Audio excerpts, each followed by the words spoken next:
ABA terapi, integrim shqisor, shërbime logopedike dhe FIAS terapi janë disa nga shërbimet të cilat nga dita e sotme mund t'i shfrytëzojnë fëmijët me nevoja të veçanta në qendrën Blue Puzzle, e cila ditën e sotme mori edhe licencën për trajtimin individual të fëmijëve me pengesa.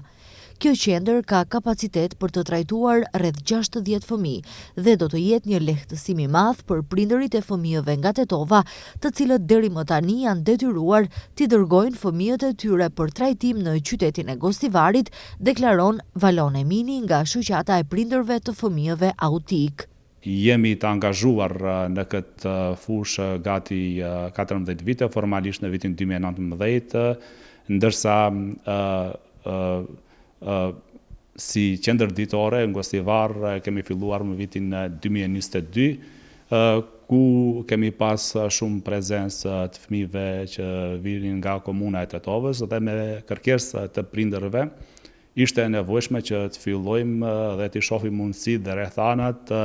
për t'u lehtësuar atyre prindërve që nuk kanë mundësi dhe atyre prindërve që duhet ta lënë një punë për ta dërguar fëmijën që të ketë trajtime individuale, t'u asigurojmë një qendër në Tetovë me standardet ashtu siç i meritojnë këta fëmijë. I pranishëm në hapjen e kësaj qendre ishte edhe sekretari shtetëror në Ministrinë e Çështjeve Sociale, Demografisë dhe Rinisë, Fatmir Sabriu, i cili deklaroi se fatkeqësisht numrat e fëmijëve me nevoja të veçanta vazhdimisht po evolojnë, prandaj apeloi që prindërit të kërkojnë ndihmë tek specialistët sa më parë. Ministria e Politikës Sociale do të mbështesë këtë qendër, shërbimet e kësaj qendre nga janari i këtij viti me nënshkrimin e kontratës me qendrën Blue Puzzle dhe shërbimet për të gjithë ata fëmijë të cilat kanë nevojë për të marrë shërbimet e kësaj qendre do të jenë falës. Numrat janë numrat të cilët evoluojnë, mirëpo